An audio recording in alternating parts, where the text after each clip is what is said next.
हिमांशी अरोड़ा, स्वागत है आप सभी का एएनबी न्यूज में। बात आज करेंगे उत्तराखंड की, जहां पर बीजेपी की ओर से सत्ता परिवर्तन किया गया है। उत्तराखंड में सियासी तूफान थमने के बाद अब मंत्रियों की निगाहें अपने विभागों पर हैं। इतना जरूर है कि मंत्रियों के विभागों में फेरबदल होगा। अंदर खाने इसको लेकर खींचतान के भी आसार हैं। बता दें कि उत्तराखंड में तीरथ सिंह रावत की मुख्यमंत्री के पद पर ताजपोशी के बाद शुक्रवार को उनका पूरा मंत्रिमंडल अस्तित्व में आ गया। राजभवन में आयोजित समारोह में 11 मंत्रियों ने पद और गोपनीयता की शपथ ली। मंत्रिमंडल में 4 नए चेहरे शामिल किए गए हैं। त्रिवेंद्र मंत्रिमंडल के पूर्व कैबिनेट मंत्री मदन कौशिक को छोड़कर बाकी सभी मंत्रियों को तीरथ की टीम में जगह मिली। मंत्रिमंडल के गठन में राजनीतिक अनुभव के अलावा क्षेत्रीय और जातीय संतुलन बनाने की कोशिश की गई है। चुनाव से करीब 1 साल पहले प्रदेश को अब नया सीएम देकर बीजेपी ने अपनी छवि सुधारने की कोशिश की है। वहीं दूसरी ओर कांग्रेस में भी ये कवायद शुरू हो गई है। बात करें, अगर पार्टी को अगले साल चुनाव जीतना है तो उसको लेकर नया चेहरा उतारना होगा, जिसके नाम पर चुनावी मैदान में सारी लड़ाई लड़ी जा सके।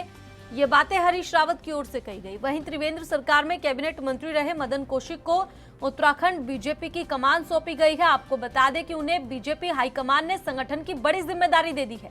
कौशिक प्रदेश बीजेपी में 9वें अध्यक्ष होंगे। पिछले कई दिनों से जारी सियासी घमासान के बीच बीजेपी नए प्रयोग कर रही है। प्रदेश अध्यक्ष के रूप में मदन कौशिक को सामने कर शुक्रवार को एक बार फिर से पार्टी ने सभी को चौंका दिया है।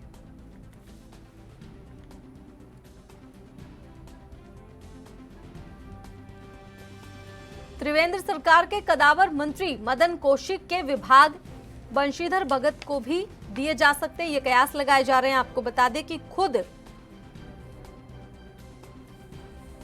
मुख्यमंत्री तीरथ सिंह रावत के पास सीमित विभाग रहने का अनुमान है। बीजेपी की एक चुनौती अब नया संसदीय कार्य मंत्री खोजने की भी है। त्रिवेंद्र सरकार के कार्यकाल में मदन कौशिक के पास शहरी विकास आवास विभाग था। संसदीय कार्य मंत्री का जिम्मा भी मदन कौशिक के पास था। कुंभ जैसे महत्वपूर्ण मौके को देखते हुए किसी वरिष्ठ मंत्री को ही ये विभाग मिलने की संभावना जताई जा रही है। नए मंत्रिमंडल में गढ़वाल मंडल से 4 कैबिनेट और 2 राज्य मंत्री स्वतंत्र प्रभार ने शपथ ली है। कैबिनेट में 4 मंत्रियों के साथ पौड़ी गढ़वाल का दबदबा भी दिखाई दिया। कुमाऊं मंडल से भी 4 कैबिनेट मंत्री और 1 राज्य मंत्री स्वतंत्र प्रभार बनाया गया है।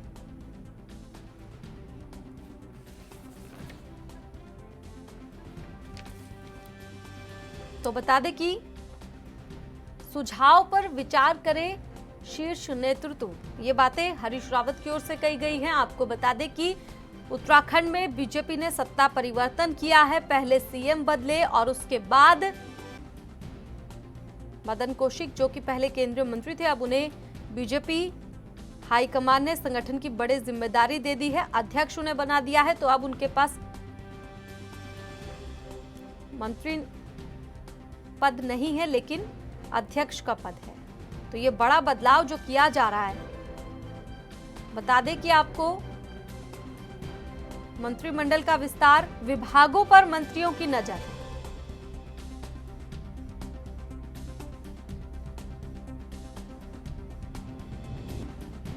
दो 2022 का चुनाव जिसको लेकर ये सब हो रहा है। आपको बता दें 4 साल त्रिवेंद्र सिंह रावत की सरकार, उसके बाद अब 1 साल से भी कम वक्त बचा है। तीरथ सिंह रावत नए मुख्यमंत्री बनाए गए हैं उत्तराखंड में और इसको लेकर सियासी खींचतान लगातार जारी है। कांग्रेस की ओर से पहले तो तमाम बार ये कहा गया कि चाहे बीजेपी कुछ कर ले लेकिन सत्ता में वापसी नहीं हो पाएगी। वहीं दूसरी ओर हरीश रावत की ओर से यह भी कहा जा रहा है कि बड़ा चेहरा उतारने की जरूरत कांग्रेस को है अगर चुनाव जीतना है। वहीं मंत्रिमंडल का गठन तो हो गया है। विभागों को लेकर अब सभी मंत्रियों की नजरें विभागों पर ही टिकी हैं और खींचतान इसको लेकर भी हो सकती है।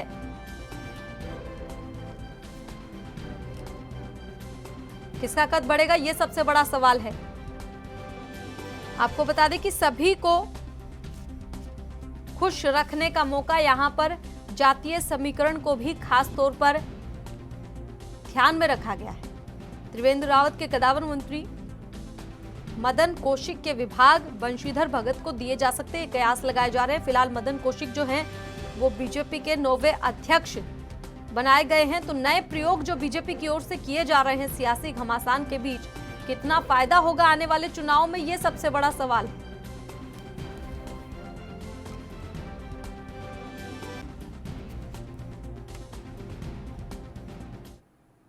और इस मुद्दे पर चर्चा करने के लिए बीजेपी से हमारे साथ लाइव हनी पाठक जुड़ गई हैं। सबसे पहले स्वागत है आपका। सीधा सवाल मेरा आपसे ये रहेगा हनी जी कि बीजेपी लगातार सत्ता परिवर्तन कर रही है, क्या लगता है इसका बीजेपी को फायदा होगा? क्योंकि अब हरीश रावत की ओर से कहा गया है कि अगर कांग्रेस को भी जीतना है तो चुनावी मैदान में एक चेहरा लेकर आना होगा। देखिए, हिमांशी जी नाम है ना आपका? हिमांशी जी। हिमांशी जी, देखिए बीजेपी को कभी नुकसान हुआ ही नहीं था, तो फायदा होने की बात ही नहीं होती है। ये है कि बीजेपी हमेशा से ही आगे थी, आगे है और आगे रहेगी। तो फिर हनी जी क्या लगता है आपको 4 साल बाद सीएम बदलने की जरूरत क्यों पड़ी? देखिए, ऐसा है कि ये पार्टी के आला कमान की बात होती है। मौका सबको देना चाहिए। पार्टी को लगा होगा कि मौका अब इनका हो गया, दूसरे को देना चाहिए, तो पार्टी ने वो काम कर लिया। तो ये आला कमान का ही मैटर है। आला कमान को जो ठीक लगा, आला कमान ने उस हिसाब से किया। ठीक है, आपकी बात ठीक है बिल्कुल कि बीजेपी का ये आपसी मामला है, आलाकमान को जो भी लगा उन्होंने ऐसा किया, लेकिन कुछ ना कुछ कमियां तो दिखाई दी होंगी। क्योंकि 4 साल के बाद अब तीरथ सिंह रावत को मौका दिया गया हालांकि, लेकिन उनके पास तो 1 साल का वक्त भी नहीं है पूरा, तो फिर उनको भी दिखाने का मौका कहाँ दिया जा रहा है ठीक तरीके से कि आखिर वो किस तरह से शासन कर पाते हैं, किस तरह से सब कुछ संभाल पाते हैं?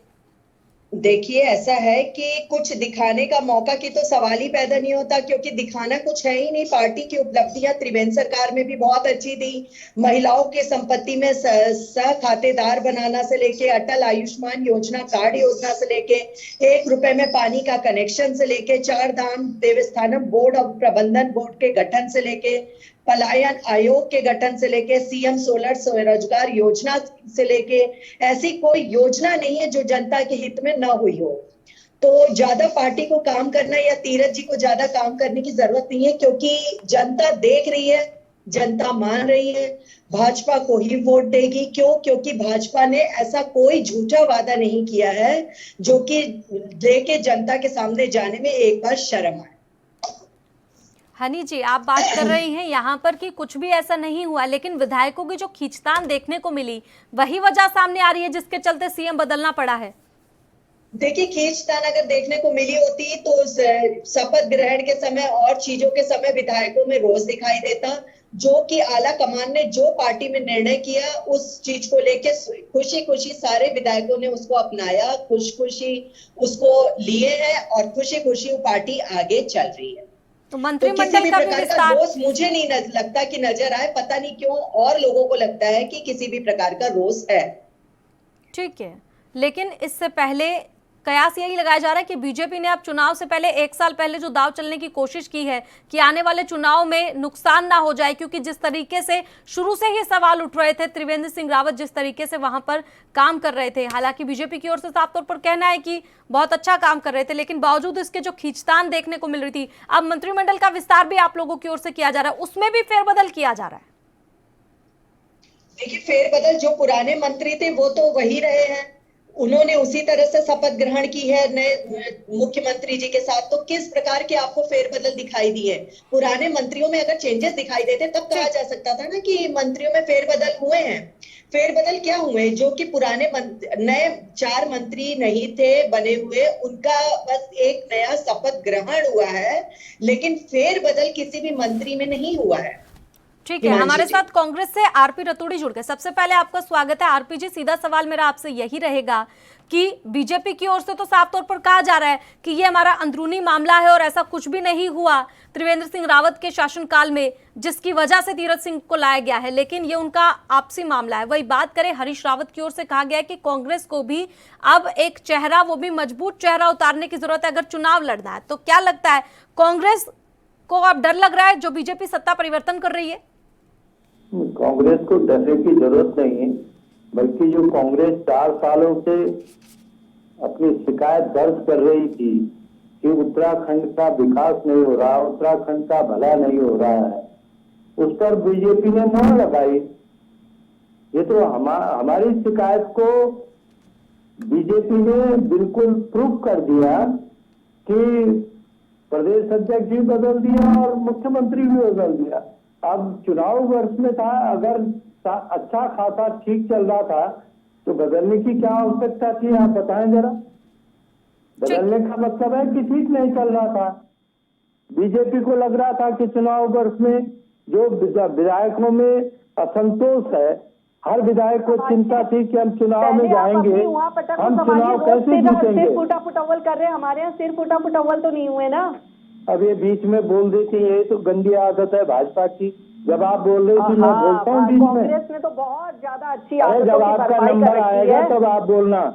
सर फुटबॉल कहाँ हो रहा है, ये तो हरिद्वार में सतपाल महाराज और मदन कौशिक के लोगों के बीच में हुआ सर फुटबॉल, जहाँ टाँके लगे।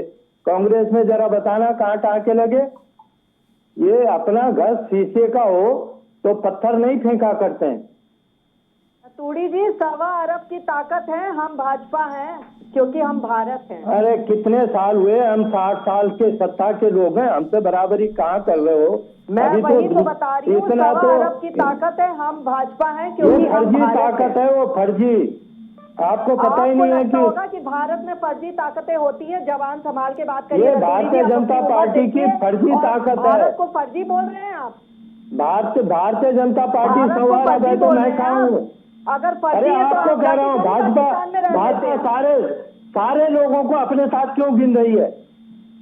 भारतीय जनता पार्टी, ये कांग्रेस कहाँ गई, ये जो तमाम दल है ये कहाँ गए। जो 1.25 करोड़, ये 135 करोड़ है, ये 1.25 अरब भी नहीं है, 135 करोड़ है। पहले अपना संज्ञान ठीक करो, कांग्रेस में बचा ही ज्ञान ठीक करो।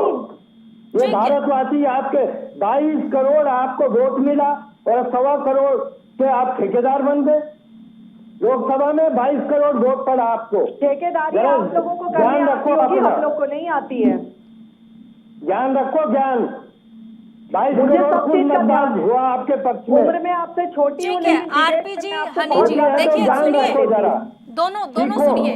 अच्छी बात है, सीखो। आरपी जी सुनिए, हनी जी सुनिए, दोनों एक एक करके बोलिए ताकि जनता को भी समझ में आए। इस तरीके से अगर आप लड़ेंगे तो फिर इसका कोई फायदा है नहीं। हमें समाधान ढूंढने की कोशिश करनी है कि आखिर ऐसा हो क्यों रहा है। हनी जी, सीधा आपके पास आना चाहूंगी। जो सवाल आरपी जी ने उठाया, 4 साल से कांग्रेस जो शिकायतें कर रही थी उसका प्रमाण आपकी ओर से दिया गया है। और भले बात यहाँ पर सिर्फ कांग्रेस की नहीं है, जनता भी ये सवाल पूछेगी कि 4 साल के बाद आखिर 1 साल के लिए क्यों सीएम को बदलना पड़ा। और सिर्फ सीएम ही नहीं, आपने अध्यक्ष भी बदले हैं। देखिए ऐसा है, मदन कौशिक जी से, देखिए रतूड़ी जी दे रहे क्या इस चीज का जवाब? आपने रतूड़ी जी से पूछा है हिमांशी जी? नहीं जी, मैंने आपसे सवाल पूछा है हनी जी। तो रतूड़ी जी मेरे तरफ का जवाब देने में लग गए। नहीं, बोलना शुरू कर दिए। उनको चुप कराइए तो मैं जवाब दे दूं। ठीक है, आप ही की आवाज आ रही है हमारे तक। आरपी जी आपके पास आऊंगी, पहले हनी जी को सुन लेते हैं, उसके बाद आपके पास आऊंगी। बोलिए हनी जी। आपने कहा मदन, देखिए फिर रतूड़ी जी शुरू हो गए। रतूड़ी जी होलियार गा रहे क्या, लगातार बोल रहे हैं? आरपी जी आपको आवाज मिल रही है मेरी? हाँ बिल्कुल मिल रही है। जी होलियार गा रहे हैं क्योंकि वो लगातार। मैं इनके बीच में कहाँ बोल रहा हूँ? ठीक है, अब चुप हुए। ठीक है हनी जी, वो चुप है यहाँ पर। ठीक है, बोलिए। जब मदन कौशिक जी से आपके चैनल के थ्रू और भी चैनल के थ्रू ये सवाल किया गया कि आप शहरी विकास मंत्री का पद छोड़कर ये कैसे प्रदेश अध्यक्ष के पद पर आए, तो मदन कौशिक जी का ये कहना था कि ये मेरा खुद का पर्सनल मैटर है क्योंकि मैं संगठन में काम करना चाहता हूँ। मेरी बहुत दिनों से इच्छा थी कि मैं संगठन में काम करूँ, संगठनात्मक पद पर काम करूँ, संगठनात्मक पद पर रहते हुए काम करूँ। इसलिए मैंने शहरी विकास मंत्री के पद का त्याग करते हुए प्रदेश अध्यक्ष के पद पर अपने आप को नियुक्त होना ज्यादा ठीक समझा, क्योंकि उन्होंने उससे एक दिन पूर्व हमारे राष्ट्रीय अध्यक्ष माननीय जेपी नड्डा जी से मुलाकात करी थी इसी विषय को लेकर, क्योंकि वो संगठन में काम करने में ज्यादा रुचि लेना चाह रहे थे मंत्री के पद से अच्छे से। तो उन्होंने खुद ही अपनी इच्छा जाहिर करी। और दूसरा, बंशीधर दास ये चाह रहे थे क्योंकि वो मंत्री पद पे रहना चाह रहे थे, तो उनकी उस प्रकार की इच्छा को पूरा किया गया। तो वो उनके अपनी इच्छा का तरीका है। आज मुझे अगर रोटी खाने का मन नहीं है तो मैं रोटी जबरदस्ती नहीं खा सकती, मैं चावल का ही इंटेक करूंगी। तो उनका अगर रोटी खाने का मन नहीं है तो वो कैसे दूसरी चीज को खा सकते हैं, आप बताइए। अगर वो नहीं ठीक चाह है। रहे हैं कि वो शहरी विकास मंत्री के पद पे रहना चाहे तो वो नहीं लेकिन कहेंगे। हनी जी, लेकिन बीजेपी की ओर से जो सत्ता परिवर्तन किया जा रहा है, पहले भी ऐसा किया गया था, लेकिन उसके बावजूद हार का सामना करना पड़ गया था। मुख्यमंत्री जी बस चाहते हैं, और मुख्यमंत्री जी की भी वो स्वेच्छा थी, वो उनसे पूछा गया, उन्होंने हामी भर दी तो उसको हटा दी। उनको जबरदस्ती कुर्सी से खींच कर नहीं हटाया गया है। और फिर भी हमारे यहाँ सिर्फ फूटा फुटव्वल नहीं हुआ। जैसे और कांग्रेस में क्या होता है कि एक विधायक को टिकट नहीं मिला तो वो निर्दलीय लड़ने जाता है, उससे पहले वो कांग्रेस के दफ्तर में जाके शीशे फोड़ देता है, दरवाजे तोड़ देता है और सिर्फ फूटा फुटव्वल कर देता है। जैसे इसका सबसे प्रत्यक्ष एग्जाम्पल जो मेरे सामने हुआ था कांग्रेस कार्यालय में, आर शर्मा जी ने किया था। आर शर्मा जी को जब कांग्रेस ने टिकट नहीं दिया था तो उन्होंने शीशे दरवाजे कांग्रेस के दफ्तर के तोड़ दिए थे उनके। और उनका ये कहना था, जब चैनल वालों ने पूछा तो उन्होंने ये कहा कि ये हमारे वो है, प्रशंसक है, ये हमारे कार्यकर्ता है, जो हमें अगर टिकट नहीं मिला तो वो इस प्रकार की हरकतें कर रहे हैं और मैं इन्हें समझाऊंगा। लेकिन हमारे आप इस तरीके की कोई भी हरकत नहीं देखेंगे कि कहीं कुछ दरवाजे तोड़ दिए हो, शीशे तोड़ दिए हो, आपस में फिर फुटा फुटावल कर दिया हो। ऐसा कुछ नहीं। इंदिरा हृदय जी जो नेता प्रतिपक्ष है वो और हरीश रावत जी की कभी भी पूरे न्यूज चैनल में दिखाया जाता है कि वो अगर एक कार्यक्रम रखते हैं तो उसको बिगाड़ने का प्रयास कोई दूसरा करना शुरू कर ठीक है। देता है। तो ये चीजें पहले जब अपने घर शीशे के हो तो दूसरों के घरों में पत्थर नहीं मारा जाता। मैं बार बार कांग्रेस को ये कहना चाहूंगी कि थोड़ा संभले। दूसरे के घर में ये देखिए कितनी शांति है, फिर भी खुशी का वातावरण है। ऐसा लग रहा है जैसे दिवाली, होली की जगह दिवाली आ गई। ठीक है आरपी जी, आपके पास आना चाहूंगी, जवाब दीजिए। जी जी बोलिए। देखिए, अभी हनी पाठक जी कह रहे थे कि सब कुछ ठीक था। हमारा सत्र चल रहा था जिसे 10 तारीख तक होना था। ऐसी क्या आफत आ गई थी कि आपने सत्र को बीच में ही रद्द करना पड़ा? आपकी तत्काल विधायकों को हेलीकॉप्टर से बैठक में लाना पड़ा। अगर सब कुछ ठीक था तो सत्र चलने देते। ये तो बजट सत्र था, बहस होती, बातचीत होती, विभागों का अमाउंट बंटवारा होता। आपने तो उसे बीच में छोड़ करके और उहापोह की स्थिति में मुख्यमंत्री बदल दिया। जब सत्र बजट सत्र होता है जो महत्वपूर्ण होता है प्रदेश का, उसको आप कह रहे हैं कि सब कुछ ठीक है और एक तरफ कह रहे हैं कि हमारे यहाँ आदत नहीं है कि हम मुंह में किसी के कुछ ठोक दें। अरे भाई, एक तरफ आप अनुशासित का ठेका लेते हो और एक तरफ आप कह रहे हैं कि हम नहीं, तो ये किसानों को 3 बिल क्यों ठोक रहे हैं? जब किसान कह रहे हैं कि हमको नहीं चाहिए तो आप उनके मुंह में जबरदस्ती क्यों ठोक रहे हैं? उनको नहीं चाहिए वो। तो आप दोहरे चरित्र की बात मत कीजिए, दोहरे विचारधाराओं की बात मत कीजिए। ये देश है और मैं कहना चाहता हूं कि ये केवल परिवर्तन 3-4 कारणों से हुआ। मुख्यमंत्री जी जिन्हें हाईकोर्ट ने कहा था कि ये उसमें दोषी हैं, इन पे सीबीआई जांच होनी चाहिए, सुप्रीम कोर्ट से इसके लाए। फजीता किसका हुआ? बीजेपी का। हमारे जो प्रवासी भाई आए थे, 8 लाख प्रवासी भाई जो उत्तराखंड में इस कोरोना काल में आए थे, माननीय मुख्यमंत्री जी उनको संभालने में असमर्थ हुए, वापस जाना पड़ा उनको अपनी रोजी रोटी के लिए, कोई रोजगार नहीं दे पाए। दूसरा, मैं आपको कहना चाहूंगा कि NH-74 की जांच बड़े जोर शोर से माननीय मुख्यमंत्री जी ने कहा था। क्या हुआ? आज 4 साल हो गए तो NH-74 की जांच कहाँ है? कौन गया जेल में? ठीक है आपने बड़े जोर से नहीं, मैं जरा कह दूं। दूसरा, इन्हीं के विधायकों ने जो आरोप लगाए थे, चाहे वो चौपाल साहब ने लगाए जो आज मंत्री बन गए, चाहे फरस्याल साहब ने लगाए, चाहे तीसरानंद ने लगाए, माननीय मुख्यमंत्री पर तो इन लोगों ने आरोप लगाए। कांग्रेस के कहने से तो नहीं बदला। कांग्रेस तो शिकायत कर रही थी कि सब कुछ ठीक नहीं चल रहा प्रदेश में, विकास बिल्कुल बाधक है, विकास नहीं हो रहा, बेरोजगारों को रोजगार नहीं मिल रहा, महंगाई चरम सीमा पर है। उसमें वो असफल हुए और जब भारतीय जनता पार्टी को भय हुआ कि हम इनके चेहरे पे अगला चुनाव नहीं लड़ सकते हैं, तो बदलना पड़ा। ठीक है आरपी जी, सवाल आपने पूछ लिए, कई सवाल पूछे हैं, सबका जवाब ले लेते हैं। हनी जी, आपके पास आना चाहूंगी, जवाब दीजिए। साफ नीयत, पक्का इरादा, बातें कम काम ज्यादा, ये हमारी पार्टी की नीयत थी, नीयत है, नीयत रहेगी। जन भावनाओं के सम्मान में गैर स्टैंड का वो स्थापित किया गया कि इसको राजधानी बनाई जाएगी, ग्रीष्मकालीन राजधानी। कोरोना से जंग में उत्तराखंड नंबर 1 रहा और आगे इंफ्रास्ट्रक्चर कनेक्टिंग उत्तराखंड रहा सबसे ज्यादा। उसमें इंफ्रास्ट्रक्चर से कोना कोना उत्तराखंड का जुड़ा, वर्षों से अटका डाबरी चाटी पुल बनकर तैयार हुआ। चिनियाली सौर आर्क ब्रिज जनता को समर्पित हुआ। देहरादून से मोकमपुर अजबपुर फ्लाईओवर डाटकाली टनल का निर्माण किया गया। रामनगर में कोसी पुल, काशीपुर में ROB का निर्माण किया गया। ये लोग सो रहे थे क्या अभी तक? जो इतनी दिक्कतों का सामना पब्लिक कर रही है, इनको नजर नहीं आ रहा था? और अब कोई भी व्यक्ति 2024 से पहले देहरादून से दिल्ली जाने में सिर्फ 2.5 घंटे का सफर तय करेगा। ये किसने कराया? हमारे माननीय HRD मिनिस्टर निशंक जी के द्वारा कराया गया इसका उद्घाटन।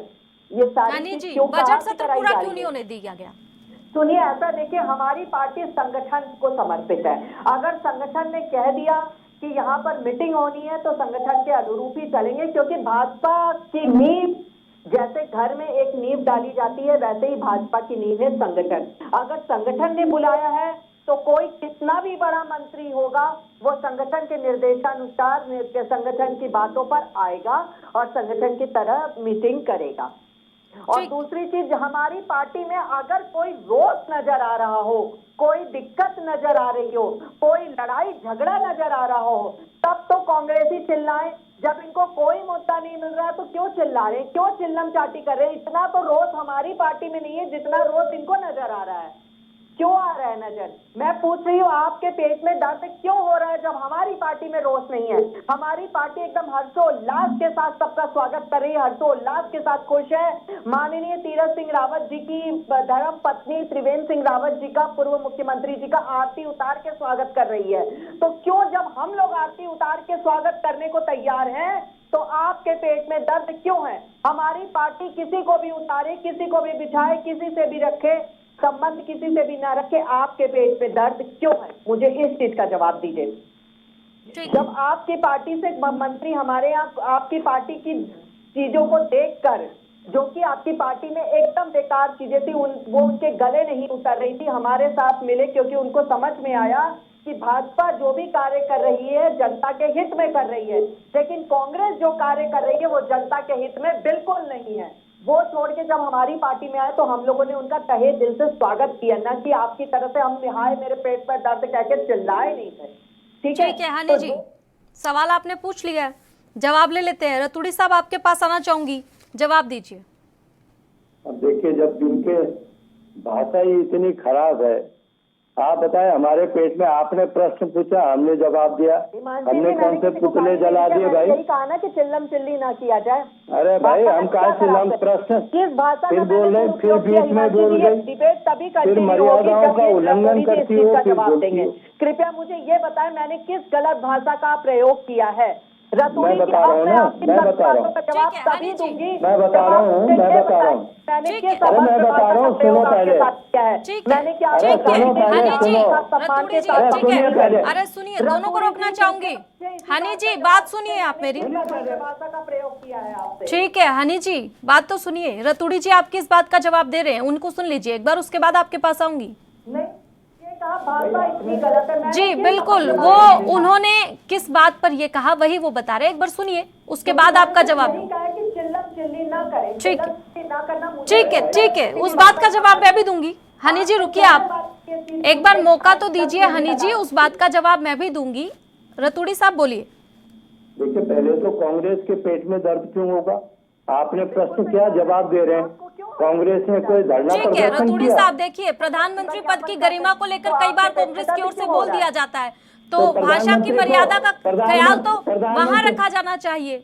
देखिए, किसी पद की गरिमा के अगर बारे में बोला जाएगा तो वो तो कहा जा सकता है कि भाषा की मर्यादा में रहना चाहिए, लेकिन इस तरीके की भाषा का इस्तेमाल तो कांग्रेस वाले भी करते हैं, जिस तरीके की भाषा का इस्तेमाल उन्होंने किया। माफ करना, आपने इनको सही जवाब दिया। Thank you so much Himanshi ji. जैसे ठीक है, देखिए, ठीक है जी रतूड़ी साहब, ठीक है, जो हनी जी ने सवाल पूछा उस सवाल का जवाब दीजिए। मैं ये कह रहा हूँ, आपने भी बीच में प्रश्न पूछा, जी मनमोहन सिंह जी को किसने कहा था कि रेनकोट पहन करके नहाते हैं? क्या भाषा की मर्यादा थी वो? किसने कहा था? माननीय प्रधानमंत्री जी ने, जो वर्तमान प्रधानमंत्री जी, तो वो गरिमा नहीं ठीक है, रखेंगे, ठीक है। उनके विरुद्ध कौन, आरपी उनके जी, पक्ष में कौन ठीक है, गरिमा रखेगा? बिल्कुल उस वक्त भी भाषा, देखिए दोनों को रोकना चाहूंगी। हनी जी, रतूड़ी जी, क्यों कहा था उन्होंने? देखिए मैं दोनों को रोकना चाहूंगी, सुनिए मेरी बात। अगर प्रधानमंत्री के पद पर कोई भी है और इस तरह की भाषा का इस्तेमाल किया जाता है तो वो सरासर गलत है, और इसी बात को लेकर मैं कह रही हूँ। लेकिन जो बात फिलहाल यहाँ पर हुई है उसमें मुझे नहीं लगता कि कुछ भाषा की मर्यादा का खास ख्याल रखा जाना चाहिए, क्योंकि चाहे हनी जी हो चाहे आरपी जी आप हो, दोनों ही इस तरीके की भाषा का इस्तेमाल कर रहे हैं। कि आपने प्रश्न पूछा, मैंने जवाब दिया। ठीक है। ये बार बार कह रही कांग्रेसों के पेट में दर्द हो रही, चिल्ला चिल्ली। भाई कांग्रेस ने कहा धरना प्रदर्शन किया कि क्यों मुख्यमंत्री बदला? कांग्रेस ने कहीं पुतले जलाए क्यों मुख्यमंत्री क्यों बदला? तो कांग्रेस के पेट में दर्द क्यों है? तो इस तरह की भाषा क्यों बोल रही थी कांग्रेस के पेट में दर्द? ये तो आपने प्रश्न किया तो उसका जवाब दे रहे हैं हम। हमारे पेट में क्यों दर्द होगा? ठीक है अरे हनी जी, भाई ये तो इन्होंने अपनी कमी को उजागर किया। चलिए ठीक है। हमें क्या आरपी जी, दिक्कत हो रही? हनी जी आपके पास आना चाहूंगी। आप कह रहे कि कांग्रेस के पेट में दर्द हो रहा है, लेकिन कांग्रेस वहां पर विपक्ष है और विपक्ष का काम होता है मुद्दे उठाना। अगर जनता ने किसी को चुना है, किसी के नाम पर वोट दिया है और उसके बाद अगर आप बदलते हैं तो जनता भी सवाल पूछेगी, साथ ही कांग्रेस भी सवाल उठाएगी, क्योंकि विपक्ष में और विपक्ष का काम होता है सवाल उठाना। आप भी जहां विपक्ष में आप भी सवाल उठाती हैं। हिमांशी जी बहुत सही जवाब आपने दिया। अगर कांग्रेस ये पूछे कि आपकी सरकार ने क्या क्या कर दिया जिसकी वजह से आपको जनता ने कुर्सी से हटा दिया, तब तो ये सवाल समझ में ठीक है, आता। जनता हटाती, उससे पहले आपने खुद इस तरीके से सत्ता परिवर्तन कर दिया। यही तो आरोप लग रहा है कि जनता हटा सकती थी, या फिर आपके विधायकों में जो खींचतान देखने को मिली उसके चलते आपने खुद ही पहले से समझदारी बरतते हुए ये कदम उठा लिया। यही आरोप तो लगाए जा रहे हैं।